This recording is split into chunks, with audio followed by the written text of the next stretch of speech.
You serious? Hello there, this is How to Kill an Hour. My name is Marcus Bronzy and I am being joined by Producer Bill. How you doing, Producer Bill? Not too bad, mate, not too bad. Good stuff. We've got a guest coming up today, but beforehand, I just want to say I'm really upset with something to do with the next generation of console. This is a story that's not brand new, but I'm just upset that there are Amazon customers awaiting the delivery of the new PlayStation 5 and they've been left reeling when they were greeted by bags of rice instead of their next-gen console. Apparently, there have been people I think I heard about this. Yeah, been people nicking PS5s before they were delivered on Thursday and Friday before we recorded this. So instead of getting a 450 quid console, they're getting things like foot massagers, cat food, George Foreman grill. Yeah, they've also had people delivering, quote unquote, the console, and then the courier drivers nicking them and just driving away. Yeah, that's not cool. I mean, I've seen Felix cat food in one, rice. What else? Let's have a look at another one that someone's opened up. Foot massager. Yeah. Foot massager. Oh, that's not cool. Oh, the air fryer. Oh, that's not cool. So MTV journalist actually that I've met a couple of times in the past said, I tried to document my unboxing, but it's I've just got an air fryer instead. Apparently, people are seeing drivers pull a little scam, pull up to a house and say that there's no delivery. Oh, dog food and another one in chunky gravy. It's unreasonable. I just want to say for all of you guys nicking, PS5s, it's not cool. That would upset me so much. I'd be frustrated. Fucking £450 spent on some dog food. All right. But I think got a dog. What's good about buying stuff from Amazon though is you know that they're good for it though, innit? That's the only thing is You're like, come on, man. They got you, bruv. You think they're going to leave you short of pocket? Come on, mate. It's Amazon. They got the money. But people need to be careful nicking these next-gen items now because serial numbers can be allocated to products. And it's like if somebody was to nick my phone, you just call Apple and they brick it, don't they? Yeah, and you got to find my iPhone anyway. Yeah, you got to find my iPhone. But if somebody just tries to nick it and run off with it, you just brick it, shut down the iPhone, and it becomes useless to anyone else. Anyway, on that positive note, let's switch over to somebody who is an absolute legend. We're going to be talking to Red Pepper. He's one of the UK's best loved and most prolific voiceover artists. He's known as the movie trailer man. From the sheer number of Hollywood blockbusters his voice has trailed. When the world's greatest athlete, Michael Jordan, teams up with the world's best loved cartoon character, Bugs Bunny, you won't believe your eyes. Warner Brothers presents Jordan, Bugs Bunny. Special delivery! Together, they just might save the world. Space Jam. You've never seen anything like it. Life is short. I love you. Love is forever. Men in black. Protecting the Earth from the scum of the universe. You know how to use these things? No idea whatsoever. Come on. We all know that voice, don't we, Bill? Very iconic. Very iconic, man. He's worked for as well as doing films like Independence Day and other great film trailers. He's also worked for The Nightly Show. He's done stuff for VW Golf, Better Meerkat, Tesco and Purcell. I mean, Tim Burton even cast Red Pepper to voice ghouls for Miss Peregrine's Home for Peculiar Children, which is, I think, it's nice. He's just got one of those voices that I think is unlike anyone else. And as we're about to find out, he ain't putting that voice on. That's how he sounds. So here's what happened when we spoke to Red Pepper. Quick note before we jump into the interview, there was a mistake, fully mine, with regards to recording quality. And we had two choices in the edit. One, you hear me in high quality and Red Pepper over Zoom. Or two, thankfully, because Red Pepper had it recorded over at his side as well, you hear him in high fidelity and me in cruddy Zoom quality. I think you know which one we went for. Thank me later, yeah? But hey, it's the end of 2020. We're in the middle of a national lockdown, so I thought I'd ask Red Pepper, how is it treating him? Lockdown for me has been absolute bliss. Bliss with a capital B. I love my own company. I love the company of my beautiful wife. She is stunning. I love my children. Ish. I'm a happy man, I'm a philosophical brother. Philosophical is the word. I don't give a damn about being in the party atmosphere. I don't have to be out there kicking ass. I know what it's all about. Life is about you. Life is about how you take it. People say life is how you take it. Life is what you make it. Life is what how you take it. It's how you take it. That's what makes you a man or a woman or a child or whatever. It's how you take it. We all get obstacles. And my dad used to always say to me, if the mountain was smooth, you'd never be able to climb it. Handle it. Use it. Don't bitch about it. Don't moan about it. It is what it is, right? It is what it is. So when things come your way, you just handle it. Handle it. So lockdown for me is, man, this is my boo. This is my little sanctuary here. And I'm in here all the time. I'll come in here and I do my little, music bits and all the rest of it. And I go in and I have a cup of tea. And I sound so English, and a cup of tea. I don't drink tea. I'm a coffee man. And I chill out. I chill out with the family. And I'm good. I've saved myself a sack load on taxis and train fares and whatever. So the kids got extra money because, I'm saving money. I got a great setup here, and I've always said to all the VOs, actually this is quite loud, I've always said to every VO, every up-and-coming, budding VO, to always make sure that you invest in yourself what you think you're worth. So if you think you're worth tuppence, fine, invest tuppence. If you think that you can record something and send it to somebody on an iPhone, fine. If you think that you're worth good money, get yourself stuff. Invest in yourself. This is a U87 I'm using here, right? I took 25, Ooh. right? Listen, 25 years, I treated myself. After 25 years of voicing, I said, you know what? I'm going to treat myself. I used the Roadcasters. I used the Electro Voices. I've used so many, the Shores, the Aston mics. I used so many in the industry, but this is my baby right here. And I have a good mixing desk, and I put out my stuff on high quality because I believe in me. I invest in me, and I am a part of your team. You are a part of my team. We are an industry, and so to me, I'm in seventh heaven right now because I can hook up with you wherever you are. I can get through to you clean because we have the capacity to do it nowadays, not like back in the day, and it's all beautiful. So I really don't miss going out and getting on a train with a lot of, the great unwashed. I'm happy. I'm really happy. I'm happy, baby. That's very good to hear. You know what? And you said life is how you take it, and it sounds like you're taking it very well. For those who are just listening to the podcast that can't see anything, can you just build a mental picture of your studio that you're in right now? Well, I call it my booth. It's not huge. And I've always said to newbies who want to get into the industry, do not think you have to have this big F-off studio like we have in central London. You need space. This room is it's probably about, I'd say 8 feet tall.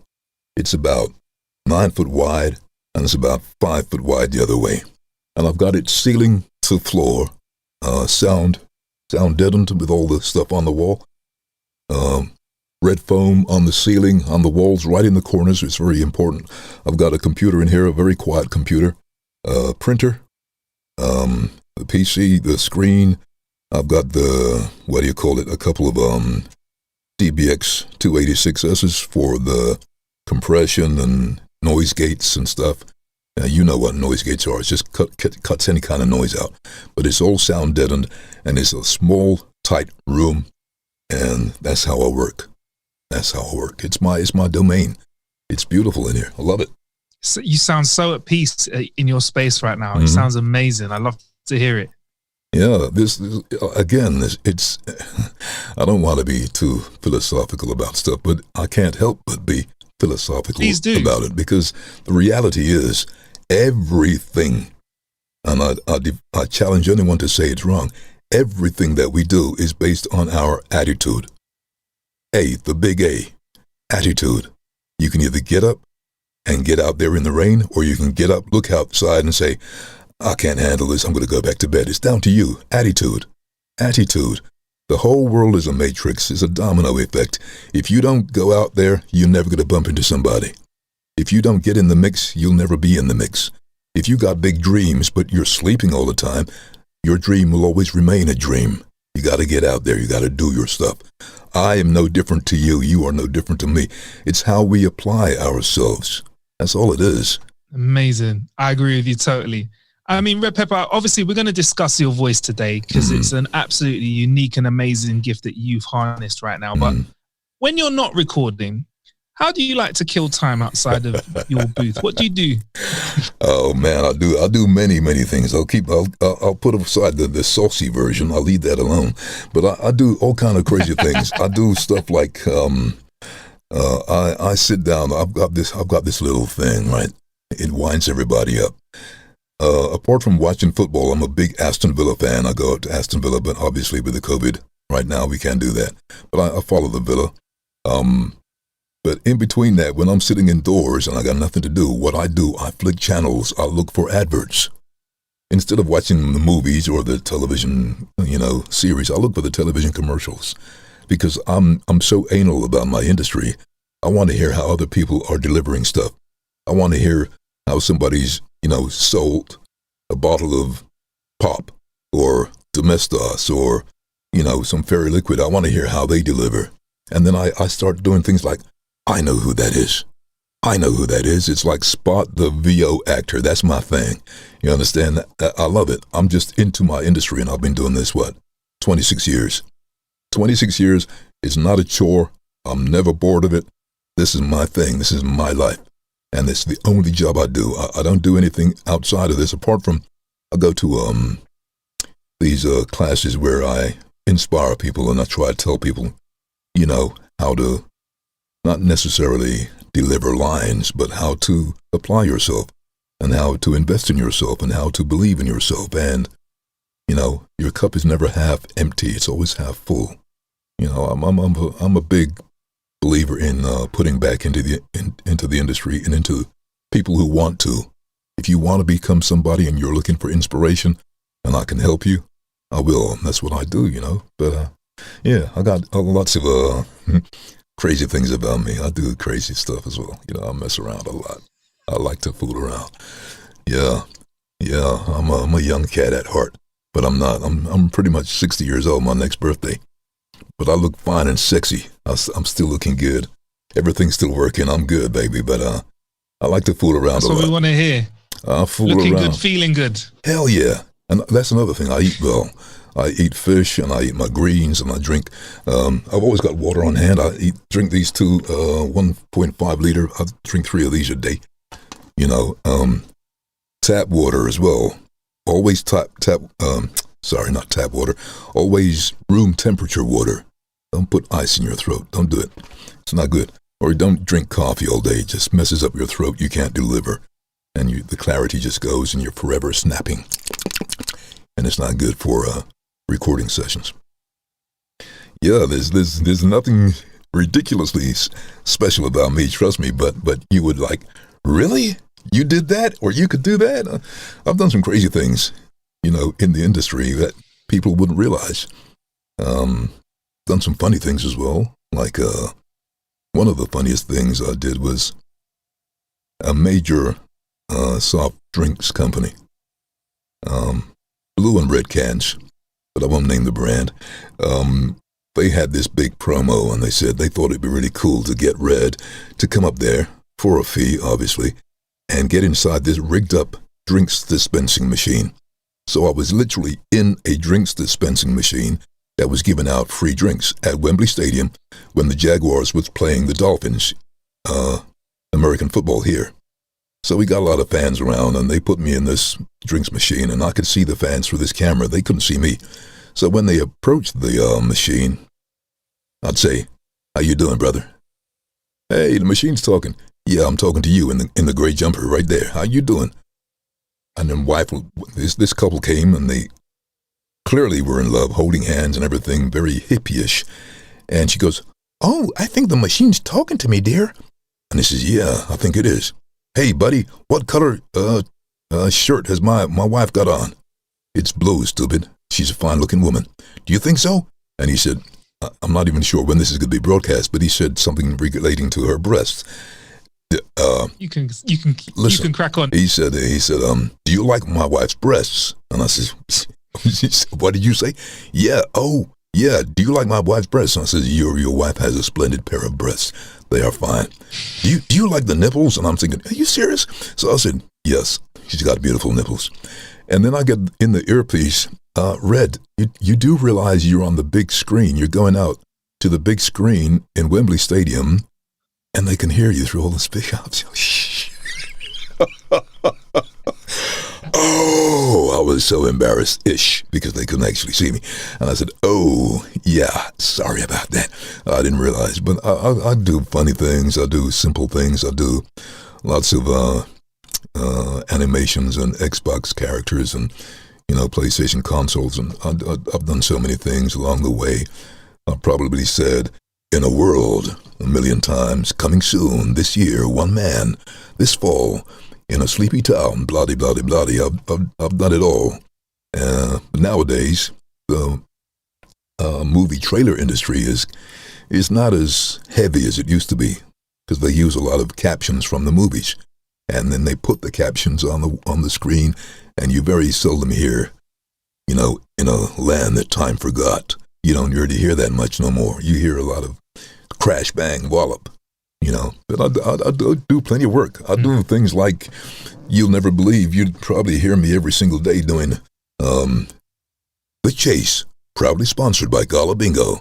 I do all of that. I do Alpus and Caffeine Shampoo. Men, do you have hair? Fight for your hair. I do lots of stuff that people wouldn't even think about because they think that I'm just a Mr. Movie Trailer man.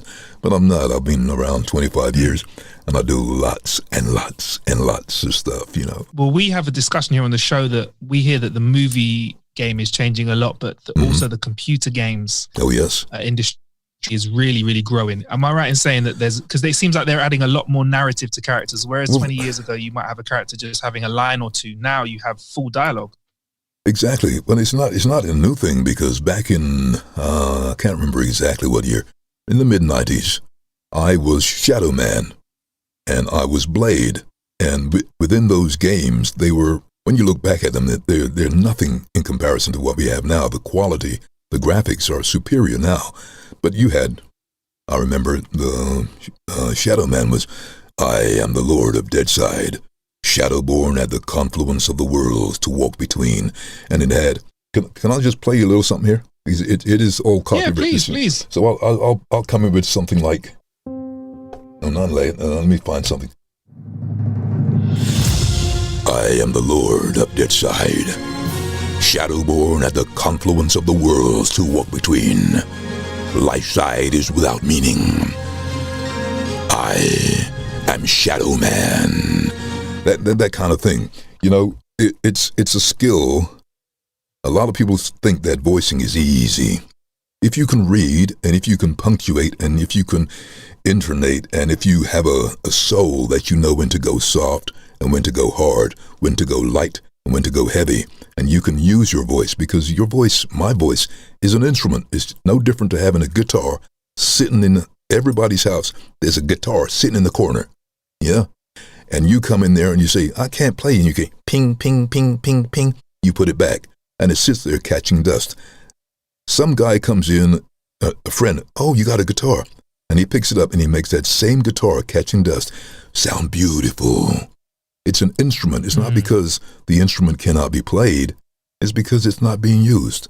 People have the instrument in their voice, but they don't know how to use it. I can turn around and do a horror movie and I'm saying, look behind you. And then I can say, look behind you.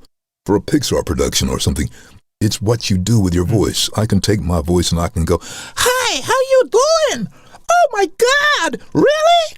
I can get it up there if I want to. And I can turn around and I say, oi mate, how you doing?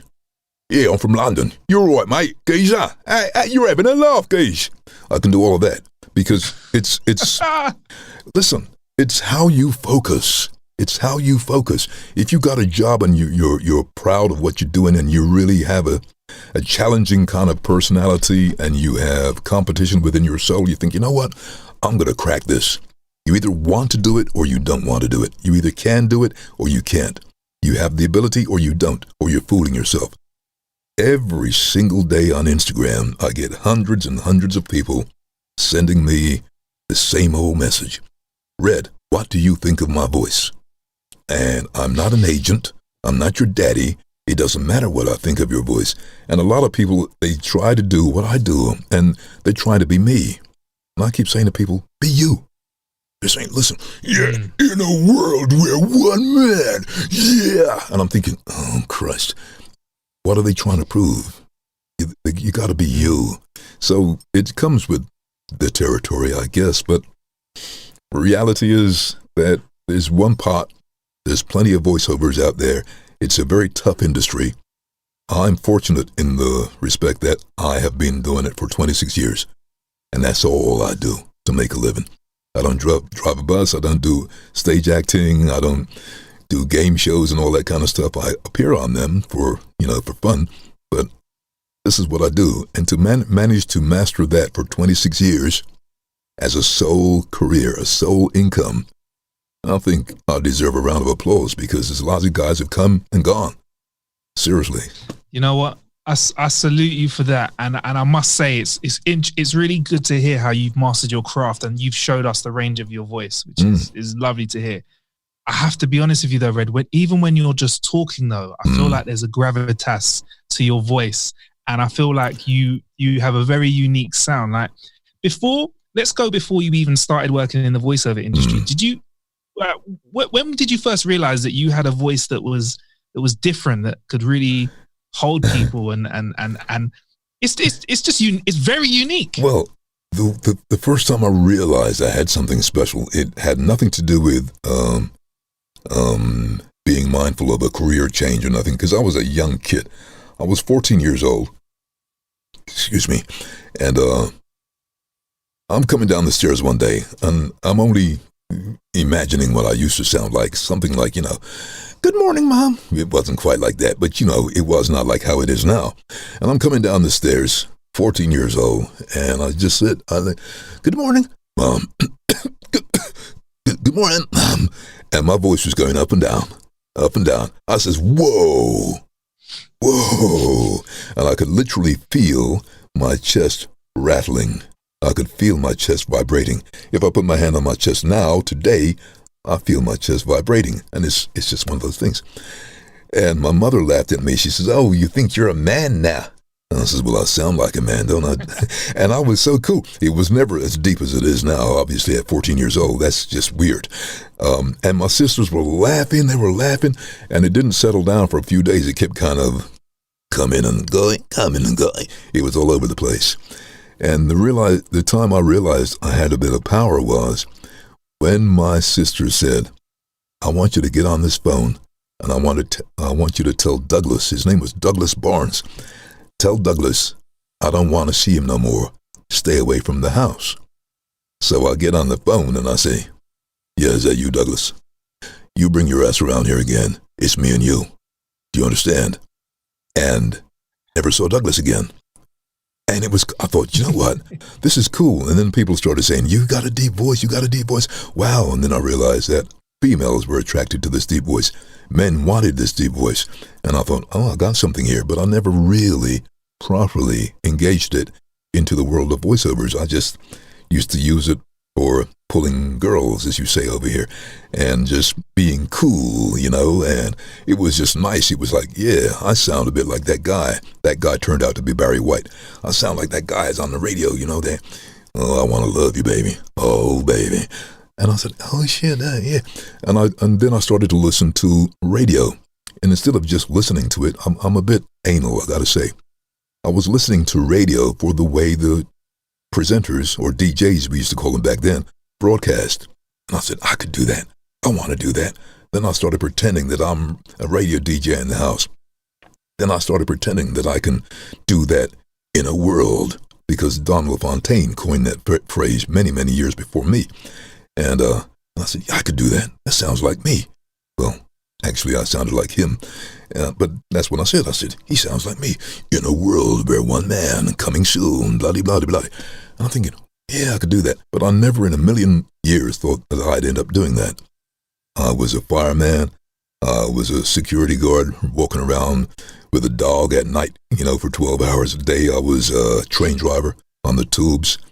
And when I was on the tubes, again, it was that sexiness about me. I was a bit of a horny magnet. Anytime I saw a woman, I was like, hi. I was just stupid. And there was a lady on the platform. She was clearly doing a film shoot, and she was presenting herself as Marilyn Monroe, the classic white dress, and they had the fan machine on to blow the dress up. And when the tube came in, it brought the wind with it, and they was clicking. And as a driver, I went past her, pulled the train into the platform. I thought, God damn, she's fine. So I get on the the intercom, and I said, good morning, ladies and gentlemen. Just want to say a special hi to Marilyn Monroe. Gentlemen, make sure you give up a seat. And I could hear the guys behind me, because they can't see me, but I can hear passengers behind me going, is that the driver? Listen to his voice. Hey, now, is that the driver? No way. That's what I could hear. So I was having a little giggle to myself. And she got off at Baker Street.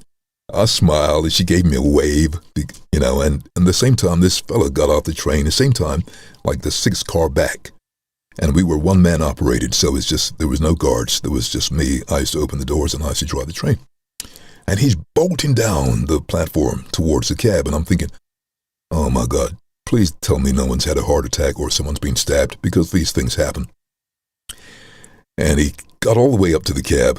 He was very camp. I won't call his name. Very camp, and he says, oh. And I'm thinking, what's the problem? He goes, I just got to tell you, you've got a lovely voice. And I thought, man, you're holding my train up just to tell me that. I says, thank you so much. No, wait, please. He told me his name and everything, and he was a chief executive of a television company, and he wanted me to come in and do a voiceover. And I said, well, I didn't even know what a proper voiceover was. I've heard voiceovers, but I didn't realize that's what they were called. And those were the days when mobile phones were new. So I had a one-to-one phone, And he says, can I take your number? I says, yeah, sure. Let's exchange numbers, because it was cool. I'll give anybody my number, because I had nobody in my contacts. Nobody. And so we exchanged numbers and got home. My wife said, this guy keeps ringing the phone off the hook. He's trying to get a hold of you. I says, okay, what's his name? And she told me, and I says, okay. So I rang him up the next morning. He says, yes, I'd love you to come in and do this audition. I says, sure. So I got my London Underground uniform. I'm going to go in there, and then I'm going to go to work afterwards. 2:00 in the afternoon, went into a studio called Molyneux in Dufour's Place in central London. And it's the first time I've been in a proper, studio, And I said, wow, look at this. Even with my underground uniform on, looking like nobody, like I'm lost. I went up there, and they give me a sheet of paper, and they says, okay, when the green light comes on, read the first line. Typically, the first line was, in a world. And the next green light, when one man and his dog, and whatever it was. And all I could see through the glass window is all these animated executives. I can't hear them. I could just see them all grinning. It's like, whoa, what's up? So I just said, is that okay? Yes, thumbs up. They pressed the button. I could hear them talking. We'll be through in a minute. And he came through, and he shook my hand. You know those kind of handshakes where they don't let go of your hand? A handshake should be like 3 seconds max. And he held on to my hand, and he says, great job. We'll be in touch. So I said, okay. Then following that, I don't mind telling you now, but that was back in 95, round about there. And, he said to me on the phone next day, we'd like to offer you a contract. And you got to bear in mind, I was driving trains 48 hours a week for about 300 pounds take home. And he said to me, could you come in for 1 hour per week, 1 hour, and we'll offer you 600 pounds. And I said, whoa. And my daddy was a criminal lawyer, and he always said to me, son, never take what you're offered. Ask for what you want. So I said, okay, I'll get back to you. I'll talk to my people. I ain't got no people. But I just said that to sound cool, right? I said, I'll get back to you. I'll talk to my people. Put down the phone, said to my wife, this dude has just offered me 600 quid for 1 hour per week. You sure you didn't say 60 pounds? I said, no, 600. So I called him back. I said, listen, so what's the deal? And he said, well, it's a 2-year retainer, he said to me. At that time, I'm from the underground. I know nothing about retainers or none of that jargon that you associate with the film world and advertising world. I didn't know none of that. So he said, I'll offer you a retainer for 2 years. And I thought, I got little babies coming up. I got a great job. I've been in for 13 years. I'm getting free travel for the family. And I said, I don't know about that. He says, well, take it or leave it.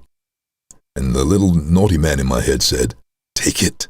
The good man was saying, no, you got a safe job. You got a wife and kids. And I went for it. So a couple of days later, I'm driving the trains. I'm out at Harrow Sidings. I get a phone call. And I'm thinking, and I says, who's this? And he says, oh, it's Dean. And I said, could you come in to Molyneux 4 o'clock this afternoon? And I'm thinking, in my mind, I'm thinking, 600 quid. But I don't finish till 10. Jesus. So me and my big mouth, I said, sure, not a problem. I'll be there. So what am I going to do? So I just get onto the controller. Hey, train 234 of Harrow Sidings, come in. Controller says, yes, 234, what can I do? I says, I need to take a physical needs relief at Baker Street. Not a problem. We'll have somebody come get you. So I got a relief driver. I get down to Molyneux. I'm thinking, cool, I'm here. So I'm thinking, if I can go straight in, and by the time he gets the train down south and brings it back up, I can get back on it. No, it didn't work like that. The guys at Molyneux are saying to me, sit down. Just chill out for a while. We'll be with you in about half an hour. I'm thinking, no, I don't have half an hour. And so what happened? I left the train and I stood there. And when the train came back on the northbound, I was nowhere to be seen. I never went back. And then at that time, I said, when I spoke to the underground, I says, listen, I was physically sick. I was in no fit state. I booked off. I shouldn't have. And I'm not very well. And I took 6 months off sick from that point. I said I was depressed. I told a lot of lies. I got to tell you. Until one day, the channel decided to put a newspaper article out on the front page. And there's me standing on the tube doors with my arms out. And the big headline, from underground to Hollywood. The London Underground tube star has made it big in the big time and all that. Oh, Jesus. My phone ring. I thought you were sick, Red. I thought you were sick. What's up? I said, oh, man. So I got busted. So officially, I got fired from the underground. And then I started, pooping a bit because I thought, this may never last. This may be a 5-minute thing. Jesus, 24 months, that's not long. I've been doing this job for 13 years, and all of a sudden I'm going to jump out of the frying pan into the fire, so to speak. And somebody said to me, just go for it. Just go for it. Believe in yourself. And I did, and I went for it. People started saying, who's that guy? Who's that guy on the Sci-Fi Channel? Who's that guy doing this? Who's it? And then I got myself an agent, and I started getting jobs. And I honestly, again, I'm a layman. I'm a very humble man. I come from humble beginnings, And so I appreciate money. I appreciate people. I appreciate respect. And I appreciate honesty. And I had a job. My first one was for a major company, big brand. And when I got paid, I thought there was a mistake. There were too many zeros on this. And I said, wait a minute. Wait a second. I'm getting paid. Wait, whoa. I just went in there and done a voiceover. I didn't break rocks. I didn't save a life. This is stupid. I need to tell my agent that they've made a mistake. I can't live like this. So I rang my agent up and I said, listen, I just got some money in my bank for I've just done one job because I was new to the game, really. And she goes, yes. And I says, well, you sure that's right? She goes, yes, I've taken my percentage. Really? Yeah. Listen, they're going to put that advert worldwide. They're making millions out of that. That is a drop in the ocean. So when I related to it in that way, I thought, okay. And then I started to get used to it, and the jobs started coming in. They were small jobs like, tonight on BBC One, which pays you nothing, but when you get major brands, you know, you're talking good wanga. And I thought, okay, this is cool. And then I started to do the things that I wanted to do. I went and bought a house with my wife and kids and stuff, started putting extensions on and having the cars and all the rest of it. And life was good. And along the way, I went full circle because I'd have house parties and all the rest of it. And giving it the big I am, you say over here, right? Giving it large. And so I decided, and I looked down, I was sitting on the veranda, or you call it patio here, right? And looking out at this party, big garden party, lots of speakers, lots of half-naked people doing all kind of things. And it was good fun. Got the pool, got the cars, got the summer house. I had it all. And I looked and I said, you know what? I don't know half of these people here. I need to break out of this. And I was a guy who went and pulled the fuse in the plugs and said, everybody out, I'm done. Everyone was like, what? Is he tripping? I said, everybody get out. Out. And they came all the way from London down to the deepest part of Kent. And I said, get out. I just changed right there. And I said, you know what? It's not about that. It's about being humble. I was raised correctly. This is BS. And I changed my life. I changed my life totally. So being a voice artist did not change my life. Just recognizing the BS that I was getting involved in, just being a bit too flash and all the rest of it. I thought, you know what? I need to wind my neck back in. I really need to just come back to me and start to be humble and useful rather than just saying, look at me. And everywhere I go, I still get recognized, the voice-wise.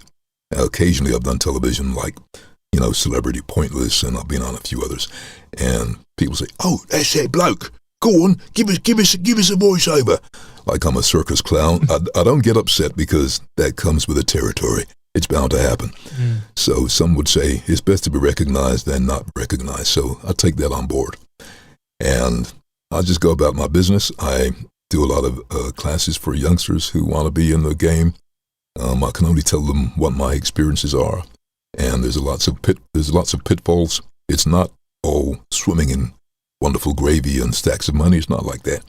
You know, you may get one job every 6 months, you know, until you're established. And if you don't have a voice that nobody wants, you'll never work. That's just the way it is.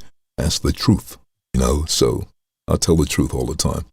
And I spend time in this wonderful space of mine creating scripts. And I'll come up with something like, say your name. What's your full name?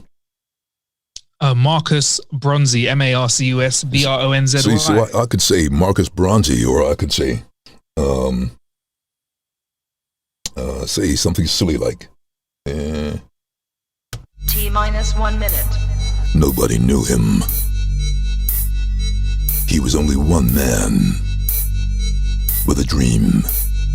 T-50 seconds. Marcus Bronzy had a decision to make before the time ran out. Yes, stuff like that. I'll sit in here and I'll do stuff like that. That's awesome. And whatever, I love that, you know, man. that's just rough. And I have lots of different patches of music. I patch it into my discs. I come and I play. I do silly things like, well, it's not silly. It's quite heartwarming because every year I'm Santa Claus to about 222 people, actually. 223. I put one more on this year. 223 people. And all I do is get on the phone and they send me the text saying, right, I bought Michael a bicycle, I bought Jemima whatever, and I get on the phone and, hello, is that you, Jemima? Do you know who I am? Did you like your bicycle? It's lovely and blue, isn't it? I'm Santa Claus, and I tell you what, if you're a good girl this year, you'll get exactly what you want next year, okay? I've got to run along. Merry Christmas. And I'll do that. And then I'll spend the whole day doing that, right? And it warms my heart to know that some kids out there have felt good from something that I've done. And it takes nothing from me. It costs me nothing. A bit of warmth, a bit of empathy, a bit of happiness in your life, and you send it, you share it. That's what happiness is for. Knowledge is to share. Learning is to share. You know, and that's what I do. I'm just that kind of a guy. You know what? I can tell you truly love what you do, you know, and it's great that you share that gift with people as well. Because I could only imagine being like a young kid and having a personalized conversation with Santa Claus. That must be so heartwarming. Yeah, all parties. Listen, the text that I get back and they send me little videos of the mom crying and stuff like that, and you know, thank you so much. It's made my day, and I'm thinking, okay, it's a bit like the unsung hero, your postman, the man who delivers ding dong on your door. He's been out in the rain and the cold and whatever. He's brought you that parcel of that piece of equipment you've been waiting weeks for. He's made your day, but he's unsung and nobody recognizes him because he's just a postman, isn't he? But he's actually making people's day year in, year out, and people don't recognize that. That's why I always tip my postman, always, without fail. Do you know what, Red? My dad taught me that as well. I was like, I remember saying when I was young, I said, Dad, why do you always talk to the postman so much? He said, listen, son, see these people here. These are if this guy's not around and he's not on his job, you're going to have a bad day. And not only that, he's in the community. He sees what's going on. He goes, you know, look after your community and they'll look after yourself. 100% right. I'm always good to my postman. And you know what? During these times now, when there's a lot to deliver and I'm not in, I always get my parcel because my delivery men are cool with me. There you go. I mean? There you go. That's what it's about, baby. Giving back. Understanding. 100%. Have you ever been asked to do anything with the Villa? Because I think that you'd make a great announcer for them. I'm Villa through and through. You can't see it right here. Maybe you can if I turn around. See on my wall, on my wall right here, the whole of this wall. Oh wow! The big Aston Villa flag. Yeah, it's massive. And that's bigger than my head, and not many things are bigger than that. I got to say, I just messed up the camera angle. Doesn't matter. But I'm a Villa fan since 1975, because even though I look like I'm 40, I'm not. I'm touching 60 in June, and I followed Villa since 1975, and I fell in love with the colors. That was all I did. And I said to my dad, I want to play football. And as a black man, back in the 70s, you know, a lot of black folks weren't allowed to get into football grounds and stuff. So my dad said, you're talking out the side of your neck, son. You can't go and play football and blah, blah, blah, blah. But he said, you know what? I'm going to let you go. And I had a little trial with Aston Villa. It turned out to be nothing. I got 2 left feet. I got bandy legs, and but I thought, put the kit on. And people think when you put the kit on, it gives you power. No, it doesn't. It just makes you look like you got a nice kit. So I went up there and I thought, wow, this is Villa Park. Wow. And so I fell in love when I was 15 years old, and I never turned back. I've stuck with the team. Everyone said, you got to stick with a team. Once you choose your team, that's it. And I said, okay.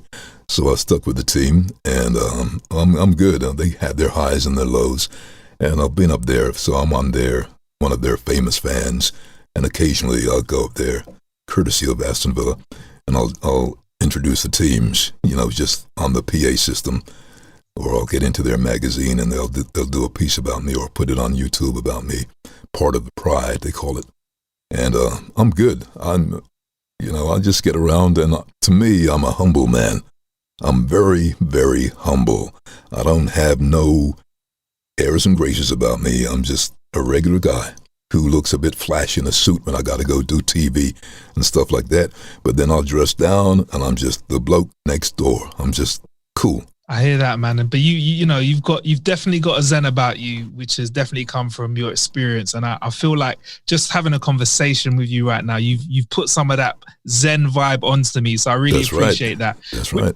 With regards to some of the work that you've done over the years, you've done massive projects, big films. You've also done commercials, and you've done TV voiceovers. Is there one thing that's just kept coming back, or you keep hearing back about from people? Is there one job where people always, you're like, oh my gosh, that's doing the rounds again? There's quite a few that do the rounds again. Not movie-wise, usually television, commercial-wise. But there's a few. I don't know why, but Smoking Aces. When I did Smoking Aces, that was such a gas. I've done that for working titles in central London, actually, and it was just, I forgot the script. I'll have to pull it up on YouTube or something. But that was just a nice vibe, the way it came across. The hit goes down. And with the music and everything going on, it was just perfect. It was like cool. And then the other one was Mr. Bean's Holiday, when I did that, whatever year it was, you say. In 1909, man stood on the North Pole.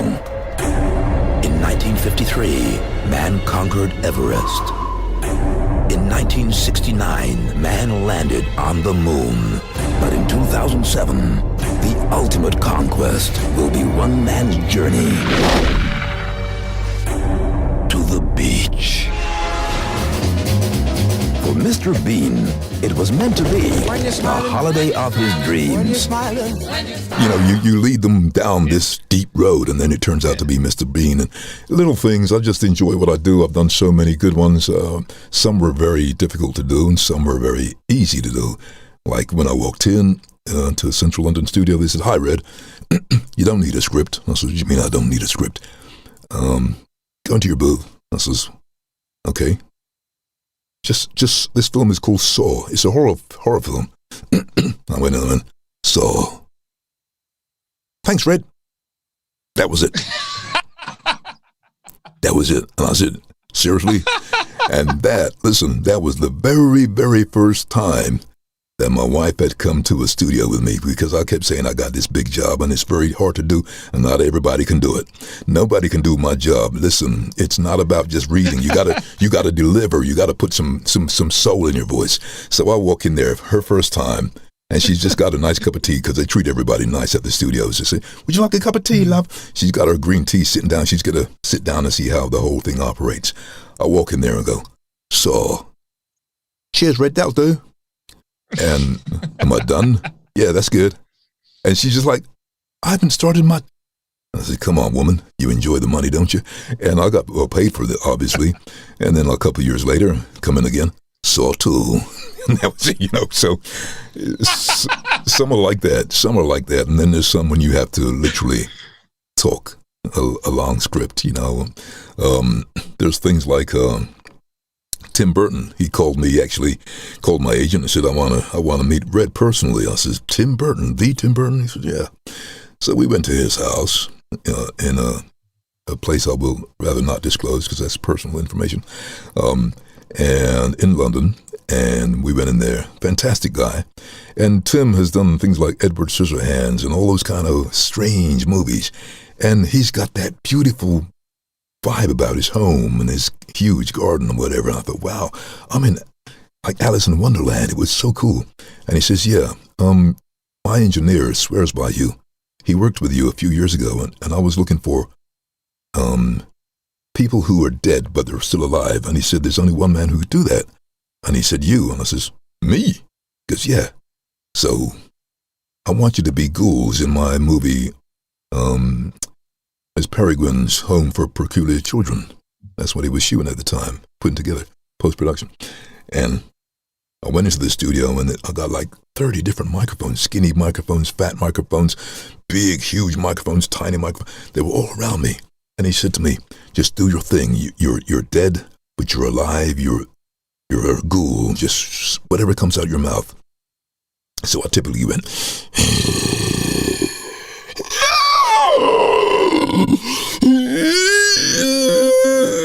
so I was doing stuff like that for 20 minutes, and he was standing all I got was his thumb. He kept going, "Brilliant." And then he pressed the button, "Could you just sustain that for a bit longer?" I said, "Yeah, no problem." And I did that. Those are kind of things that make me smile. That I go to the cinema, watch a movie, and I'm the guy who will sit there, the lights are up, and I'm just sitting there just waiting to see my little name and credit, voice and including, and I'm saying, "Yeah, there you go, I'm happy now." Simple little things like that. Simple things like watching a console game that I never had a clue what it was going to be called, because in that at that stage of production, they don't even have a name for it. And then when one of my sons says, "Oh, Dad, you're in Grand Theft Auto," or you're in whatever," I'm saying, "Am I?" And then I remember doing it, and I'm thinking, wow, because I didn't actually see it. And they put the artwork around your voice. There was one particular scene, one guy we'd voice for maybe 9 hours, a long day with breaks in between. And I was doing a lot of, "Come on, guys, get up the hill. I'm playing a sergeant major. I'm playing this man and that man and whatever, different characters. And there was one scene where I got my throat cut. Oh, Red, sorry, before you go, we got to do the cutthroat scene. So I took my coat off. I says, come on. What do you want me to do? He says, just sound like your throat is being cut. I says, well, I've never had my throat cut, but I can imagine it'll sound like this. He goes, no, underwater. Now, there's no script to tell me how to do this, and you just got to make it sound good. So it's like, and you got to bring it out. And to me, at the time, it sounded stupid. But when you see it put to picture, it's like, wow, how cool is that? And that's the joy I get from doing animations or VOs or whatever. The dry voice alone doesn't sound so great in my world. But once you start putting a little ambience behind it, it could be something simple that can just tell a story. Then all of a sudden, the story becomes real.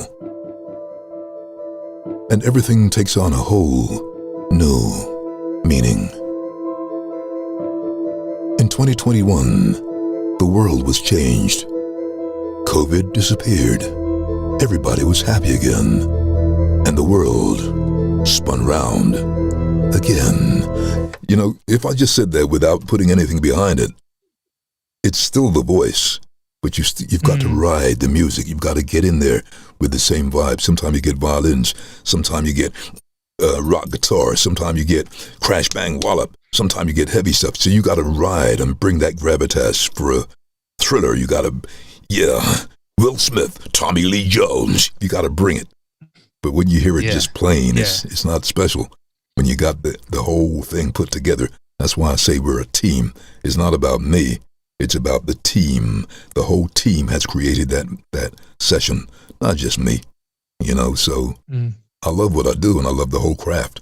And that's why I hate when people treat it lightly. It's like, there's a lot of people would cut off their left arm to be doing what you're doing, and you're walking in here as if you're the king. I can't stand all that. Be professional. I appreciate you saying that, man. And you know what? I'm blown away by what you've told us today, man. It's amazing to hear that you've managed to keep so humble, because you are one of the, I've got to say, I don't think there's another voice that's like yours in the UK, man. And I think in the world even, and I think that, to have such a unique talent and an instrument that you work so hard at, but to still be speaking the way that you are about it shows that you truly love what you do. Thank you so much, Red, man. I've really enjoyed talking to you today. Like, in the nicest way possible. I could listen to you talk all day long. Listen, I'm not coming by you to read you a bedtime story, so don't even ask me. It's not going to happen. It's not going to happen, that was what I was going to ask next, Red, man. Oh, come on. I was just going to be like Little Red Riding Hood or something, please. Oh, I got different versions of Little Red Riding Hood. Trust me, I have. I'm the daddy. Your kids must have slept real well. I just opened the door. Slept real well. My kids, I just opened the door and say, go to sleep. They go to sleep. Okay, Dad. But they're all grown up now. I got 6 kids, man, and they're all happy. And they don't hear my voice anymore. Really? No, they don't hear it. They're used to it. Fair enough. All right, Red, what I'm going to ask you, and I understand that your industry is shrouded in mystery, so you may not be able to let us know, but what have you got forthcoming that you can let us know about? If it's all top secret, I totally understand it, because I get it. Yeah, that's the thing. You got to sign all these NDAs all the time, especially when there's something in the pipeline for 2021 or 2022 or whatever. Yeah, but there's lots of meaty stuff I got lined up, really. I can only tell you what I'm doing currently on television. That's about it. What I'm doing on television. I do a lot of things for BT, and I do a lot of things for Gala Bingo and different things. I'm just in the process of appearing on this show, the new series of The Big Fat Quiz of Everything with Jimmy Carr. That's coming up on Channel 4 pretty soon. I'm as a live guest. But all the other stuff that I've got in the pipeline, I really can't disclose, but I'm a busy boy. Totally understand that, and I'm glad to hear that. And I look forward to hearing your voice again soon. I'll be like, I know that guy. I've spoken to that guy this time now. I can say that. Yeah, it's been a pleasure. Thank you very much for inviting me, and I hope you have many, many, many more fantastic podcasts. And I'm glad to be a contributor. Thank you for joining us. Before I let you go, though, where should we look for you online? Where can we support you? Where can we send us? Oh yeah, if you wanna, I'm on Twitter, but I don't really check that page. I shouldn't say that, but I don't. At the Red Pepper, as for Twitter, okay. And on Instagram, the Red Pepper. Is it? No, it's not. I don't know. It's not even that. I'm giving you false information there. It's Red Pepper 1. That's it on Instagram. Red Pepper 1. That's 2 D's in red. REDD Pepper 1. That's on Instagram. And I'm on Facebook, but I don't really want Facebook following me. I just have it for personal friends, you know. That's all good. We'll make sure that we find you on the gram. Thank you very much for killing some time with us. It's been really great having a conversation with you. There's plenty of ways to kill some time out there. Thank you for killing some time with us. Exactly. Thank you.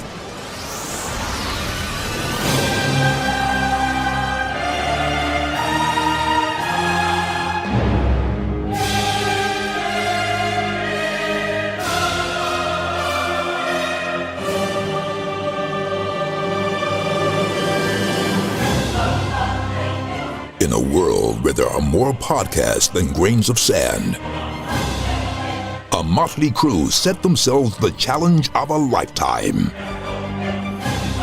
to find the most kick-ass things to do and do them. This is How to Kill an Hour with Marcus Bronzy and a few guys who's, well, they claim to be his friends. I couldn't do that. Yes, please. I love that one.